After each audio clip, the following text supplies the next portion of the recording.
abierto la página para que usted pueda escuchar al predicador. Vamos a dar paso al predicador en esta hora para que nos comparta la palabra del Señor y así juntos poder estudiar el mensaje de la palabra del Señor. Vamos a dejar a nuestro hermano Murillo para que él quede con nosotros y gózate, hermano. Dios te bendiga. Hermanos, Dios les bendiga. Así como están de pie, les invito a que abran sus Biblias en Isaías capítulo 6. Vamos a estar leyendo del versículo 1 hasta el versículo 8. Indica con un amén cuando todos lo tengan. Y las personas que nos ven a través de las redes sociales también, si gustan buscarlo en su casa y leerlo para que vean que todo lo que vamos a tratar de dar aquí es palabra de Dios y no vamos a hablar palabra de hombre. Pienso que cuando paramos en este lugar es para darle la gloria a aquel que se la merece. Dice la palabra de Dios: en el año que murió el rey Uzías, dice, vi yo al Señor sentado sobre un trono alto y sublime, y sus faldas llenaban el templo. Por encima de él había serafines, cada uno tenía 6 alas, con 2 cubrían sus rostros, con 2 cubrían sus pies y con 2 volaban. Y el uno a otro daba voces diciendo: Santo, Santo, Santo, Jehová de los ejércitos, toda la tierra está llena de su gloria. Y los quiciales de las puertas se estremecieron con la voz del que clamaba, y la casa se llenó de humo. Entonces dije: ay de mí que soy muerto, porque siendo hombre inmundo de labios y habitando en medio de un pueblo que tiene labios inmundos, han visto mis ojos al rey Jehová de los ejércitos. Y voló hacia mí uno de los serafines, teniendo en su mano un carbón encendido, tomado del altar con unas tenazas, y tocando con él sobre mi boca, dijo: he aquí que esto tocó tus labios, y es quitada tu culpa y limpio tu pecado. Después oí la voz del Señor que decía: ¿a quién enviaré? ¿Y quién irá por nosotros? Entonces respondí yo: heme aquí, envíame a mí. El tema de esta noche yo le he dado: ¿estás listo para la misión? ¿Pueden sentarse? Los que están acá, los pocos que nos acompañan esta tarde. Yo sé que Dios yo sé que el pastor ya oró por la palabra, que Dios añada bendición a través de la palabra. Y cuando nosotros hablamos del Antiguo Testamento, nosotros vemos que el Antiguo Testamento consta de 39 libros, el Nuevo Testamento consta de 27 libros, y nosotros vemos que consta 66 libros, es todo el Nuevo y el Antiguo Testamento, lo que conocemos como la Biblia. 39 libros del Antiguo Testamento condenan al pueblo, porque es la ley nos salva, la ley condena. 27 libros del Nuevo Testamento es la gracia, lo que nosotros con la gracia, a través de la gracia es que nosotros hemos alcanzado salvación. Pero en el Antiguo Testamento Dios había escogido un pueblo, y ese pueblo se llamaba el pueblo de Israel. Pero si nosotros leemos el libro de Isaías, el libro de Isaías se le llaman, los teólogos le han llamado el Evangelio, la Biblia en miniatura. ¿Por qué la Biblia en miniatura? Porque tiene 66 libros. 39 de esos libros condenan, habla de condenación. Pero si usted se va del 40 en adelante, el 40 en adelante es una profecía que comienza con el ministerio de Juan el Bautista, y por lo tanto los 27 libros restantes hablan de la gracia, hablan de la venida del Mesías, hablan del establecimiento del reino milenial de Cristo, hablan de la muerte del Mesías. O sea, todo lo que se refiere a la gracia los hablan los 27 libros restantes. Me llama tanto la atención, Isaías es uno de los libros favoritos míos después de Daniel. Y el tema que voy a dar hoy, yo dije: ¿estás listo para la misión que Dios te ha encomendado? Y vemos en el capítulo 6, dice: en el año que murió el rey Uzías. O sea, Isaías nos da detalles. Y cuando nosotros vamos a profundidad y estudiamos el texto a través de otros comentarios y a través de los historiadores de aquellos tiempos, dice que en el año que murió el rey Uzías, dice que fue tanto, el primer punto que quiero tocar el día de hoy es una decepción. ¿Por qué una decepción? Porque cuando se muere una persona importante, cuando se muere un gobernante importante, cuando se muere un gobernante bueno, la gente como que se lamenta. ¿Por qué? Porque piensa que ese gobernante nos va a sacar de los apuros que tenemos nosotros en el mundo. Entonces usted sabe que mucha gente tiene la mirada puesta en el presidente de los Estados Unidos, Europa, en Alemania, todo Asia la tiene puesta en Japón y en China, pero realmente yo pienso que nosotros debemos estar puestos los ojos en aquel que nos llamó de las tinieblas a su luz admirable. ¿Por qué una decepción? Porque Isaías dice que cuando murió el rey Uzías, acordémonos que cuando nosotros vemos la historia del rey Uzías en Crónicas, dice que comenzó a reinar a los 16 años. Fue un hombre que hizo lo recto ante los ojos de Jehová, pero dice que fue el rey que más reinó, 52 años. O sea que él murió a los Si nosotros vamos a la cuenta de 68 años muere Usías, pero dice que el trabajo que Usías había hecho es excelente. Dice que había conquistado todos los pueblos cercanos a Israel. Esos reyes le pagaban tributo a él. Entonces dice que fue un trabajo excelente. Pero muchas veces Dios nos bendice a nosotros. Dios nos bendice grandemente a nosotros. Dios bendice ministerios grandes, iglesias grandes. Pero he escuchado pastores que han dicho, mi iglesia, cuando la iglesia no es de nadie, la iglesia es de Dios. Nosotros solamente somos instrumentos usados para que Dios nos bendiga. Somos instrumentos usados para predicar la palabra. Nosotros predicamos la palabra, pero el Espíritu Santo hace la obra en cada persona. Usted puede predicar el mejor mensaje que pueda haber, pero si Dios no toca a nadie, nadie se va a salvar. Se cuenta la historia de Spurgeon, donde se llamaba el padre, el príncipe de los predicadores. Dice que ese hombre cuando se convertían, cuando él predicaba, se convertían en multitudes. Una vez fue a África a predicar. Dice que estaba predicando en una campaña. Dice que predicó 5 días y nadie se le convertía. Dice que le dijo a un indígena, tú vas a predicar esta noche. Pero el indígena, yo no sé Biblia, yo no sé absolutamente nada. Le dijo, tú no tienes que hablar de Biblia, solamente di cuán grandes cosas hay que hacer contigo. Dice que aquella noche que ese hombre predicó se convirtieron en multitudes. Pero volviendo al tema de Isaías, hay una decepción. ¿Por qué? Porque era un momento en el que vivió Isaías, donde se levantaba el imperio, se caía el imperio. O sea, que cada quien trataba de gobernar el mundo. El imperio de Egipto cae en el norte, pero por el otro no, el lugar se estaba levantando el imperio asirio. Entonces quiere decir que eran momentos conflictivos. Por lo tanto, Isaías tenía puestos los ojos en el Azarías, o como le llama aquí la Biblia, Usías, que es el mismo Azarías, tenía la mirada puesta en él, y de repente Usías muere. ¿Por qué murió Usías? Primero, porque ya le había llegado el tiempo a Dios, pero también algo, cuando él tenía poder, cuando él tenía fama, cuando el pueblo, él veía que el pueblo había alcanzado grandes cosas, él pensó que por él había alcanzado todo lo que el pueblo tenía, y hizo algo que no era permitido según la ley. Dice que quiso entrar al templo a ofrecer incienso, cosa que solamente era permitido a los sacerdotes. Dice que en aquel momento Dios lo hirió con lepra y muere. O sea, un reino que había comenzado bien termina mal. No quiere decir que la vida cristiana, muchas veces nosotros comenzamos la vida cristiana bien, pero ¿cuántas personas en el caminar cristiano se han desviado del camino? ¿Por qué? ¿Cuánta gente que comenzaron dentro de la iglesia de Dios se volvieron con las iglesias del pacto? ¿Cuántas iglesias que comenzaron bien se fueron detrás del dinero? ¿Cuántas veces gente que comenzaron bien predicando la palabra de Dios a tiempo y fuera de tiempo, predicando la palabra de Dios tal como es, se acomodaron a las circunstancias y predican la palabra para conveniencia de ellos? Quiere decir que el rey Usías pensó que todo lo que Dios le había dado, todo lo que tenía, era porque él lo había hecho con su capacidad cuando Dios se lo había dado. Eso quiere decir que hay una decepción, donde en el primer punto hay una decepción en Isaías. ¿Por qué? Porque Isaías pensó que nunca iba a encontrar un hombre bueno como Usías. Pero dice que muchos dicen que entró al templo a orar. El siguiente punto que va a tratar es una visión. Dice que cuando entra al templo a orar, dice que vio algo extraordinario que nunca lo había visto en toda su vida. Vio a un trono alto, o sea, alto y sublime. Quiere decir que un trono que es incomparable, un trono que no se veía en los reinos de este mundo, un reino que tenía el control de todo. ¿Por qué? Porque muchas veces nosotros tenemos los ojos puestos en el presidente, muchas veces nosotros tenemos los ojos puestos en alguien más, en el pastor, en los líderes, y esto es bueno, pero nuestra mirada principal tiene que estar puesta en Cristo, porque a Cristo no lo mueve el tiempo, Cristo sigue en su trono, a Cristo no le afectan los tiempos ni el espacio. Cristo es el Dios de dioses. Los judíos, cuando hablaban del Dios de Israel, lo tenían un Dios tan grandísimo que decía: el cielo es el trono de Dios y la tierra el estrato de sus pies, porque creen en un Dios grandísimo. Una visión. ¿Qué quiere decir? Que cuando Isaías ve que hay visión, usted lee los capítulos del 1 al 5 de Isaías condena al pueblo. Isaías dice: esta gente es pecadora. En el capítulo 1 compara al pueblo con los animales. O sea, pone al pueblo como pueblo pecador. ¿Sabían ustedes que es fácil criticar a otros? ¿Sabían ustedes que es fácil hablar de otros? ¿Sabían ustedes que mucha gente dice: no, si yo estuviera ahí, yo hiciera mejor trabajo que el pastor? ¿Sabían ustedes que hay gente que dice, está sentada en la banca: si yo estuviera ahí, yo tocara mejor que los músicos? Porque muchas veces nos hace fácil criticar a otros. Por eso cuando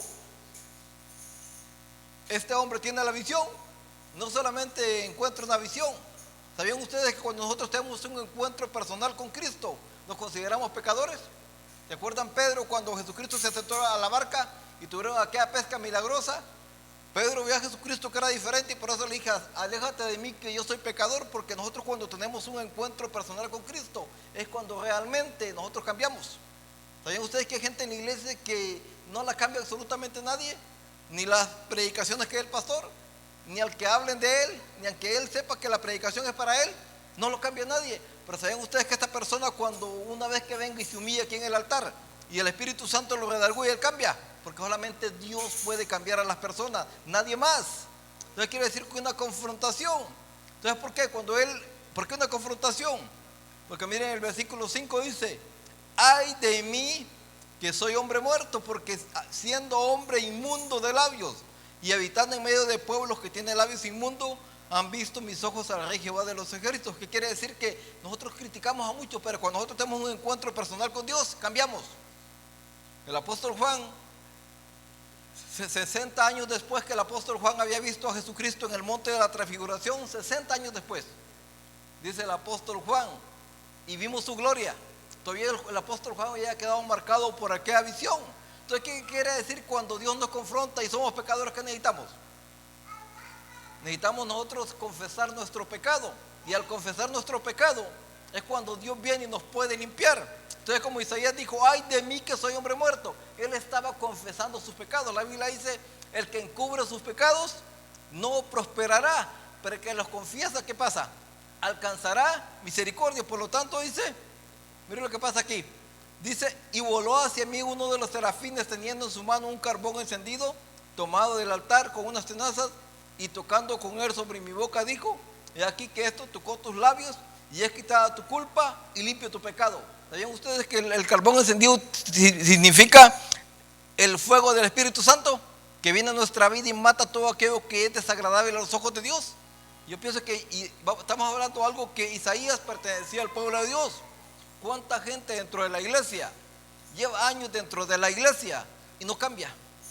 ¿Cuánta gente en la iglesia lleva años dentro de la iglesia y es la misma persona? ¿Saben ustedes? Porque hay una lucha entre la carne y lo que es el espíritu. En su casa va y lea todo el capítulo 7 de Romanos. El apóstol Pablo dice, y llevaba años ya de ser cristiano, no comenzaba su vida cristiana, llevaba años como cristiano y decía, las cosas que quiero hacer, no las hago, pero lo que no quiero hacer, eso hago, o sea, por el mal que está en mí. Y al final de ese capítulo el apóstol Pablo termina y dice, miserable de mí, ¿quién me librará de este cuerpo de maldad? O sea, pareciera que no hay esperanza para el apóstol Pablo. Pero cuando nosotros vemos el capítulo 8 dice, ninguna condenación, dice la Biblia, hay para los que están en Cristo Jesús, los que no andan conforme a la carne, sino conforme al Espíritu. ¿Por qué? Porque el Espíritu, a través del carbón encendido que tipifica en este pasaje de Isaías, viene y nos purifica, nos limpia y nos transforma. ¿Para qué?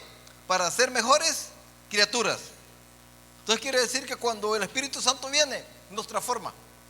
Y quiere decir que nosotros nos tenemos que ir transformando ¿de qué? De gloria en gloria. O sea, las bendiciones de ayer, hay gente que piensa que la bendición de ayer, hay gente que quiere vivir en la iglesia de cosas pasadas. Hay gente que dice que yo predicaba, yo testificaba, yo cantaba, yo evangelizaba. Pero la pregunta es, ¿quién eres hoy? A Dios no le interesa el pasado porque el pasado quedó atrás. A Dios le interesa ¿qué? El presente para asegurar nuestro futuro. Pero lamentablemente eso quiere decir que Dios todavía quiere que esas personas que lo hacían, que lo vuelvan a hacer. Isaías, me imagino que cuando tiene ese encuentro con Dios y ve que es purificado, ocurre una transformación en él. Una transformación que lo cambia para siempre. Si usted lee los primeros 5 capítulos de Isaías, a Dios le llama Jehová. Pero ¿sabía usted que cuando él va caminando en la vida cristiana y después de la transformación que en él ocurre, ya no le llama Jehová, le llama el Santo de Israel, porque él quedó impactado con aquella visión, que no solamente a él ¿cómo le quiero decir? Lo retó a ser mejor, sino que lo transformó para ser ¿qué? Una mejor persona. Hay gente dentro de la iglesia que dice, Dios no me habla a mí. Hay gente que dice, ¿por qué Dios le habla a todo el mundo, pero Dios no me habla a mí? O sea, ¿por qué Dios usa a aquella persona, pero Dios no me usa a mí? ¿Saben ustedes que Dios nos habla a todos a través de la palabra? Pero Dios nos habla específicamente muchas veces lo que quiere realmente. Si yo le preguntara a todos los que están acá este día, que no son muchos, o sea, ¿cuál es tu ministerio? Cada quien sabe cuál es su ministerio, para qué Dios lo llamó. Que no esté haciendo la obra que Dios lo llamó es otra cosa, pero cada quien nosotros sabemos cuál es nuestro ministerio dentro de la iglesia y cuál es el lugar donde encajamos en el cuerpo de Cristo. ¿Por qué? Porque somos un cuerpo. Unos son manos, otros son pies, otros son boca. Pero otros, ¿qué son? Las manos son las que trabajan. Muchos trabajan dentro de la obra, muchos predican, pero muchos tienen que hacer otras cosas porque somos un cuerpo. Y sabían ustedes que dentro de la iglesia, cuando el cuerpo se duele, no volvamos al caso de Isaías, no es para criticar al pueblo, sino que para que nosotros, cuando una persona se duele, dice Romanos, llorad con los que lloran, para nosotros estar con él. Y cuando una persona se está gozando, es para que la iglesia se goce juntamente con ella. Entonces quiere decir que en Isaías ocurre que una transformación. Entonces quiere decir, cuando ocurre una transformación, dice, después oí la voz del Señor que decía, ¿a quién enviaré y quién irá por nosotros? ¿Saben ustedes? Cuando nosotros cambiamos, cuando nosotros somos transformados, cuando nosotros estamos dispuestos a dejar nuestra manera vieja de vivir, cuando nosotros como hijos de Dios estamos dispuestos a cambiar y dejar de poner la mirada en aquellas cosas que se ven y poner la mirada en aquellas cosas que no se ven, en este caso sería en Cristo. El libro de Hebreos nos dice, puesto los ojos en Jesús, el autor y consumador de la fe, porque cuando nosotros vemos la vida cristiana, muchas veces el pastor falla. Muchas veces los líderes fallan, muchas veces nuestros mismos padres fallan. Platicando con el pastor antes de la predicación le decía, nuestros hijos nos conocen a nosotros quiénes somos en nuestra casa. Nuestros hijos nos conocen bien. Realmente nosotros podemos venir y pararnos acá, predicar un buen sermón, exaltarnos como aquel fariseo que le decía, mira, yo no soy como aquel, mira, yo doy diezmo, mira, yo soy una persona que hago obras de caridad. O sea, poniendo a otra persona, pensaba que con eso iba a ser justificado delante de Dios. Eso no nos justifica a nosotros. Lo que a nosotros nos justifica es cuando nosotros dejamos que el Espíritu Santo obre en nuestra vida, nos transforme. ¿Para qué? Para que seamos nuevas criaturas. Porque dice la Biblia que de modo que si alguno está en Cristo, nueva criatura es.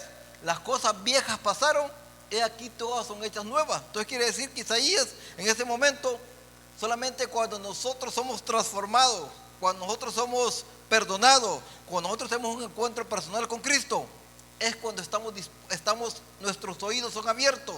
¿Para qué? Para poder escuchar la voz de Jehová. Dice Isaías, después que fue purificado, dice, después oí la voz del Señor que decía, ¿a quién enviaré y quién irá por nosotros? ¿Qué quiere decir? Que cuando Dios nos llama y escuchamos su voz, Él no nos llamó para estar sentados en una banca. Él tiene una misión específica para nosotros, para cada uno de nosotros. Pero ¿sabe qué está esperando el Señor? El Señor está esperando que nosotros le digamos, aquí estoy yo, úsame. Y cuando nosotros estamos dispuestos a hacer eso, es cuando Dios nos va a usar de una manera que usted no imagina. Porque Isaías estaba escuchando la voz de Dios, pero ¿sabían ustedes que Isaías, me imagino que Dios estaba diciendo, ¿a quién enviaré y quién irá por nosotros? Me imagino que Isaías volteaba para allá y no veía a nadie, volteaba para acá y no veía a nadie, miraba para atrás y no había nadie en el templo, solamente él estaba. Entonces quiere decir que había una misión que cumplir. Pero para una misión, ¿qué se necesitan? Se necesitan personas que vayan y hagan esa misión. Entonces quiere decir que Dios, en el tiempo que vivimos hoy, usted me va a decir, hermano, pero no tiene nada que ver los tiempos que vivió Isaías a los tiempos que vivimos hoy. Déjeme decirle que son exactamente los mismos tiempos, porque los tiempos que vivimos hoy son tiempos de apostasía. Los tiempos que vivimos hoy son tiempos de acomodamiento espiritual, donde la gente usa la Biblia de acuerdo a su conveniencia, pero muy pocas iglesias están predicando lo que realmente es palabra de Dios. Muy pocas iglesias están hablando lo que es el verdadero evangelio. Toda la gente está hablando de acuerdo a ¿qué? A su conveniencia. Y pienso que los tiempos que estamos viviendo son tiempos peligrosos. La gente dice, cuando salgamos de esto, vamos a tener a lo mejor un mundo mejor. Déjame decirle que no quiero ser de esas personas que son negativas. Pero creo que cuando nosotros salgamos de aquí, vamos a tener un mundo completamente diferente. ¿Por qué? Porque los tiempos van de mal en peor. Jesucristo se hizo una pregunta y dijo, cuando el Hijo del Hombre venga, ¿hallará fe en la tierra? O sea, hay un desánimo dentro de la iglesia, ¿cómo le quiero decir? Hay una apatía hacia el evangelio, gente dentro de las iglesias. ¿Sabían ustedes que cuesta encontrar gente que trabaja de la mano con el pastor. Cuesta encontrar gente que trabaja en escuela dominical. Me acuerdo una vez, una persona me dice: hermano Murillo, pero ahí en Cristo Rey ustedes tienen 700 miembros. Quiere decir que a ustedes no les dificulta ahí para encontrar gente comprometida. Todavía seguimos batallando porque la gente no quiere comprometerse. La gente dice hoy sí, pero mañana se desanima y dice no. Cuando las cosas de Dios son sí, sí y seguir adelante. Entonces quiere decir que hay una misión. Entonces Dios nos sigue hablando al corazón. Este mensaje no es solamente para Isaías. Este mensaje es para nosotros, porque si nosotros atravesamos esa puerta de ahí, déjeme decirle que hay mucha gente que está yendo al infierno. Hay mucha gente que no conoce el Evangelio. Hay mucha gente que tiene temor, y yo pienso que es el momento para que nosotros vayamos y les hablemos del Evangelio. Hay momentos que ahí es el momento para que nosotros vayamos y le mostremos la Biblia, donde la Biblia habla de las pestes que vendrán sobre el mundo, y le mostremos las profecías, para que ellos sepan que estamos viviendo los últimos tiempos. Y Cristo está a las puertas. Cristo viene por una iglesia. ¿Pero qué tipo de iglesia? No una iglesia que critica a los demás. No una iglesia que se crea más santa que los demás. Viene por una iglesia que ha sido transformada. Una iglesia que ha sido llena del Espíritu Santo y vive en santidad, porque dice el libro de Hebreos: seguir la paz con todos y la santidad, sin la cual nadie verá al Señor. No me gusta predicar muy largo. Entonces quiere decir que hay una misión. Y la misión está de que Cristo viene a dejar la misión, que fuéramos por todo el mundo a predicar el Evangelio. Pero ¿sabían ustedes que Dios no obliga a nadie? ¿Sabían ustedes que Dios no obliga a nadie? Ni para que acepte a Cristo, ni para que haga la obra de Él. Él dijo: vengan a mí. Jesucristo siempre hizo ¿qué? Una invitación. El que tenga sed, Él siempre hizo la invitación. Él no obligó a nadie. Y dentro de la iglesia, nosotros que hemos conocido a Cristo, lo conocemos como Señor y Salvador de nuestras vidas, Él nos está haciendo la misma invitación.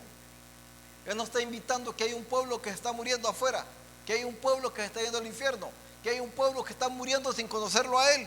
Por lo tanto, ¿a quién le corresponde la misión? No le corresponde a los de afuera.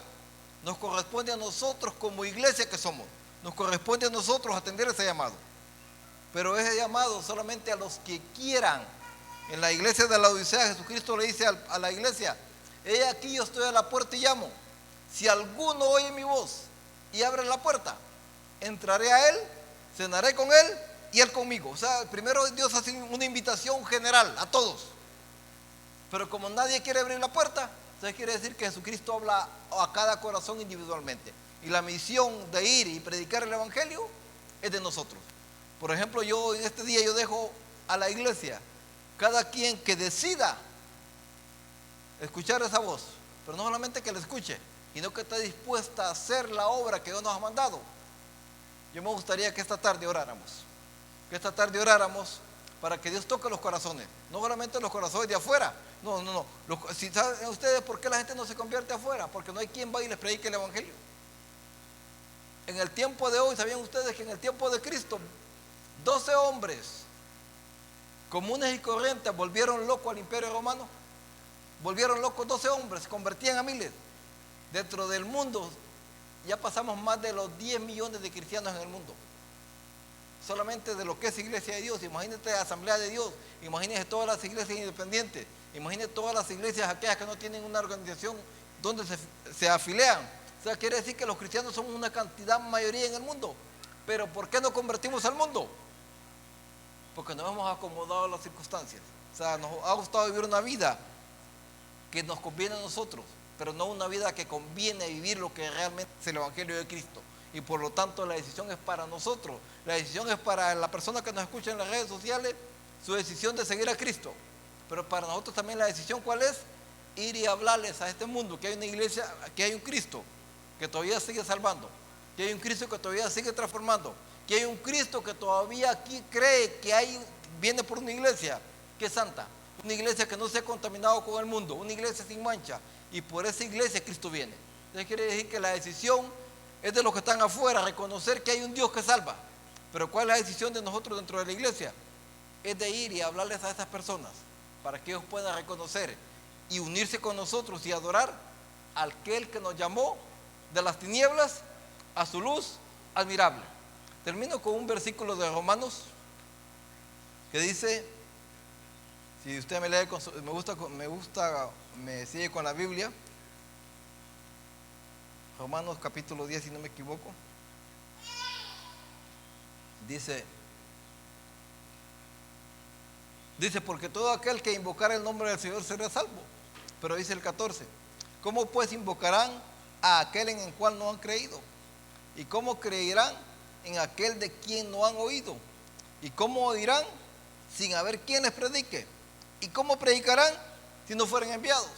Nosotros ese texto lo leemos en orden, pero leámoslo del 15 al 13. Miren lo que dice. ¿Y cómo predicarán si no fueren enviados? Para nosotros poder predicar el Evangelio, necesitamos, como Isaías, que alguien nos hable, que el Espíritu Santo nos hable y nos envíe para poder predicar el Evangelio. ¿Y cómo irán sin haber quien les predique? ¿Pero quién les va a predicar? Aquellas personas que fueron enviadas a predicar el Evangelio. ¿Y cómo creerán en aquel de quien no han oído?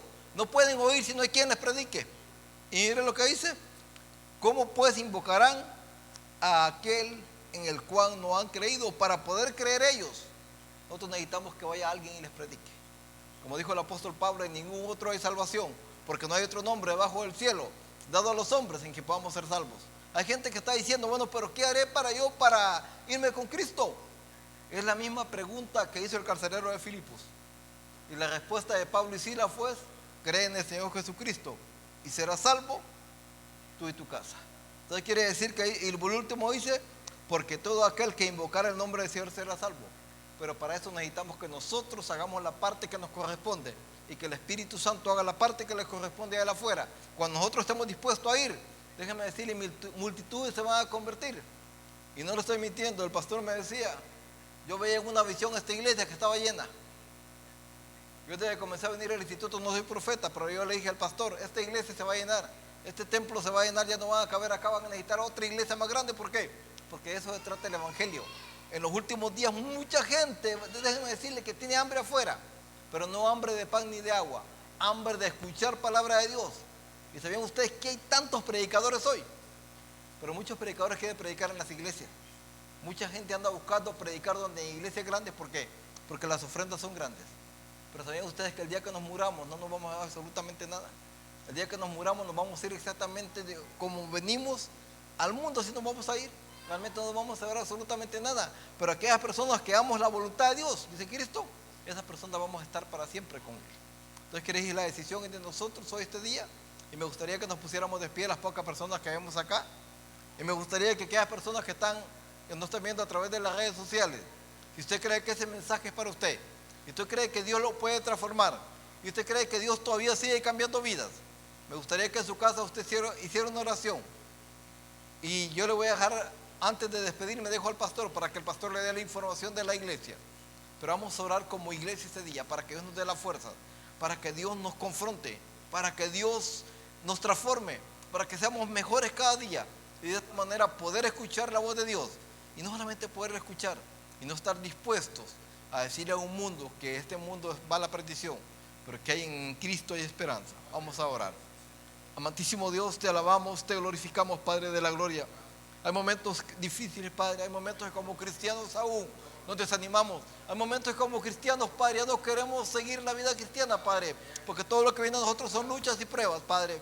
Pero a través de la palabra encontramos aquellas palabras del apóstol Pedro que dijo, pero ¿a quién iremos, Señor, si solamente tú tienes palabras de vida eterna? Nuestra esperanza está puesta solamente en ti. Ayúdanos como iglesia, Padre, a ser mejores. Ayúdanos como iglesia, Padre, que tu Espíritu Santo nos llene, que tu Espíritu Santo nos transforme, que tu Espíritu Santo obre en nosotros para que seamos mejores criaturas, Padre, y nos unamos como un cuerpo, Padre, que dejemos de criticarnos unos a otros, que dejemos ver, Padre, que yo soy más santo que otros, Padre, que nos unamos, Padre, para ser mejores. Y cuando el mundo vea que nosotros estamos unidos, cuando el mundo vea que nosotros caminamos, Padre, como un solo cuerpo, el mundo va a entender que hay un Dios que es capaz de transformar los corazones, que hay un Dios de cambiar vidas, Padre, que hay un Dios que es capaz de transformar al más vil pecador, Padre, no importa los pecados que la persona tenga. Isaías dice, venid luego, dirá Jehová, no importa qué tipo de pecados, si son negros, Dios los va a hacer blancos, y si son rojos, Dios los va a transformar como blanca lana, Padre de la gloria. Ayúdanos cada día para ser mejores, y que todo lo que hagamos como iglesia, Padre, sea con la intención de edificar la iglesia, Padre, que nosotros nos quitemos de la mira, Padre, del ser humano, Padre, y que vean a ti, Padre, Como dice René González en uno de sus cantos, Padre, que muchas veces la gloria es para nosotros, pero se nos ha olvidado que detrás de nosotros está el dador de la vida, esperando que un día le presten atención. Ayúdanos cada día, Padre, para que toda la gloria, toda la honra, toda la alabanza sea solamente para ti, y que nosotros solamente seamos instrumentos usados para la honra y la gloria de tu nombre. Dios los bendiga esta tarde. Yo con ustedes el pastor.